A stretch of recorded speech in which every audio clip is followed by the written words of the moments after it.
the budget hasn't been cut. The budget will be the same as next year.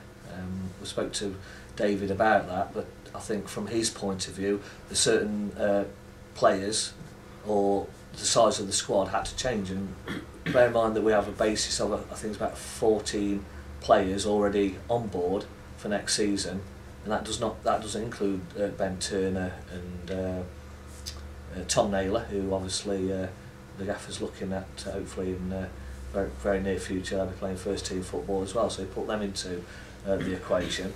We're only a few players short of where the squad of 19 that he wanted. I think we've learnt a lot over the last 2 years. When Billy McEwen came on board, we just gave a full out budget for the season without really knowing where we're going with season tickets, all the walkthroughs, etc. And on the commercial side, so we learned from that. I won't say mistake, but you know, we thought that was what happens in football. Last season, we felt confident with the 195 deal, with the amount of season tickets we sold, that we could actually set the budget that we did set.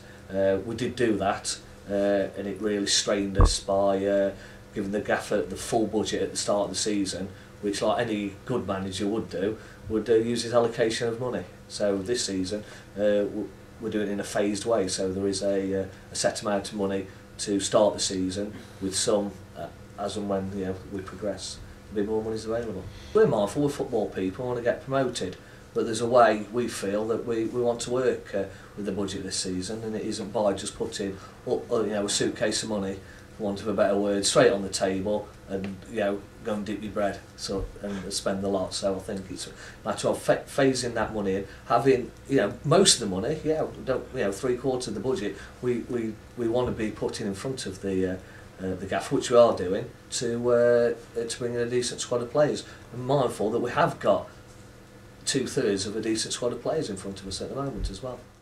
The board managers are always pushing for more money, aren't they? Let's be honest. They want the best playing budget in the league, and because they want to win things, and I've got no problem with that. But as far as I can see, it's a bit of banter. I won't say banter, but it's just a bit of plagiarism between himself and the board, trying to push that extra little bit of funding. You've been very open, Andy, about the project you're undertaking here at Field Mill to increase the playing budget. You've been on record to say as well that every penny earned to this football club goes back into the football club. Now, in terms of that, we think of the high-profile projects like the X Factor and other music concerts that may appear here, and there's other projects you're taking on. Is it a case of waiting until those events have been and gone, and then you can count how much you've earned from those projects, and then maybe refactor that budget? Oh, it's all about that. It's all about the season ticket. We've had a great early bird take up of 1,040 season tickets at the moment, and more being bought. We've still got 2 months before 2.5 months before the start of the season. There's plenty of season ticket holders from last season within our membership scheme, like the SSA and Olaton, etc., who haven't bought yet, who are going to buy. I know that a couple of them just say, we don't want early birds, we want to pay the full price because we want to put the most money into the football club that we can, which I think is a fantastic gesture and a way of looking at things. So we're confident, very confident, that in our budget setting that we allow for 1,200 season ticket holders. 1,040 just on the early bird, is telling me that we're going to be at the 1,200 and possibly more. Obviously, we're mindful of the makeup of that. If it's 1,000 concessions and then only X amount of adults, obviously that changes the parameters. But the way it's actually working at the moment, on the figures of last year and the year before, the balance, the makeup of the figures are actually working pretty much on the way we thought they would. Andy, I know you're very proud of the fact that you feel you've got a close relationship with the Mansfield Town fans.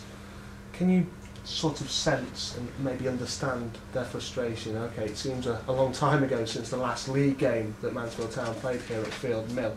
Can you sense maybe, and can you understand their frustration that they've only seen players leave the club and no new players arrive? I can do, but on the other side of it, I think there's plenty of fans saying out there how big the squad was as well. So seeing that the amount of players leave is not actually leaving us threadbare. The actual season within football in general hasn't finished. Our league has, and there's plenty of players out there looking for football clubs, and good football clubs like ours. So there's no panic management required there. Plenty of players out there, and we certainly won't be suckered into wanting to bring a player in early on just because we feel that he's definitely the right player now. And I'm sounding like a manager here. This is a conversation, and the gaffer saying we don't. There's plenty of people who are phoning him and he's speaking to people, but he knows there's a lot more people out there. It's about making the right moves now. It is really a case both for chairman and managers at this time of the year, isn't it, to be patient and at times hold your nerve. Oh, most definitely, and with the amount of players that are released over a season, there's always ideals who you would like, etc. And those some of those players depends on their location, where they live. We're finding that at the moment with a couple of our players, where one may be moving house closer to Mansfield, which is leaving another, his travelling partner each day, left on his own. Though he's making a conscious decision now.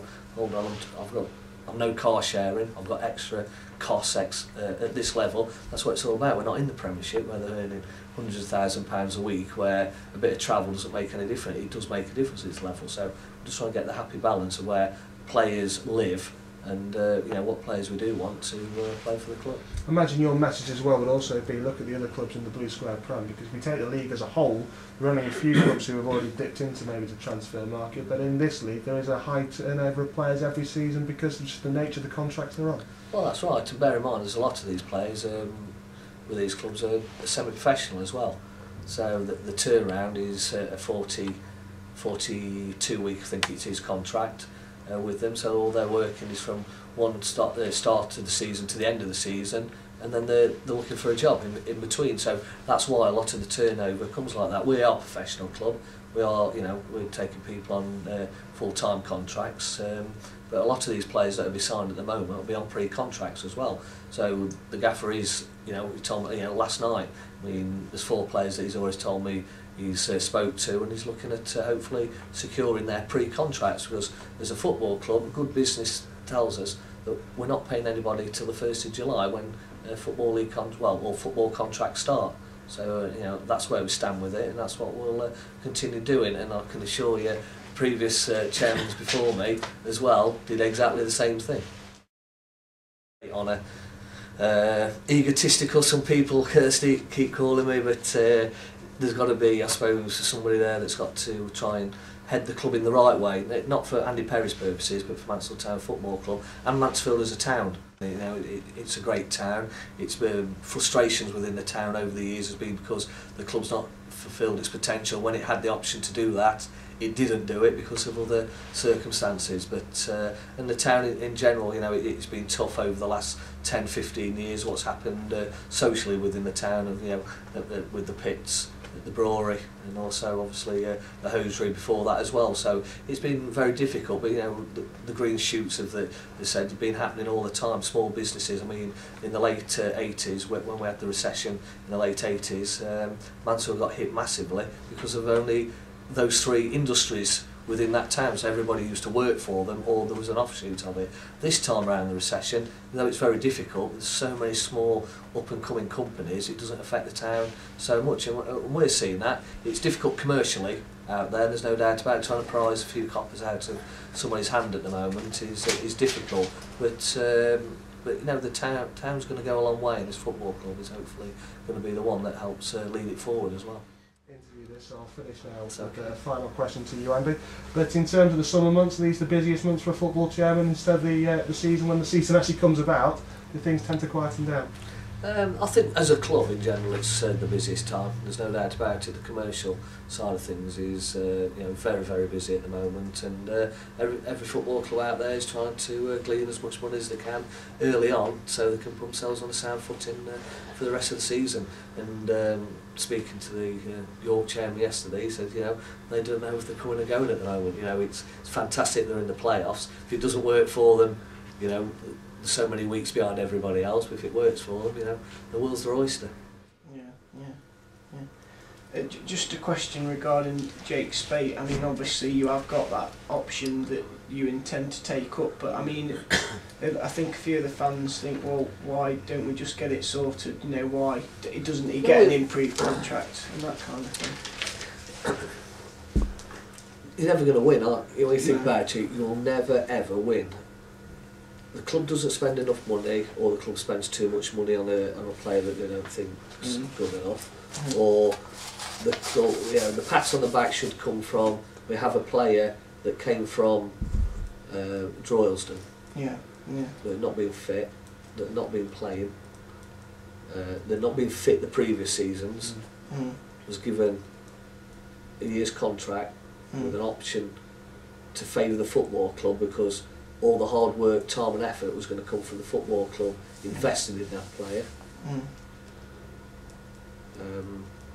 which that happened. Jake got injured.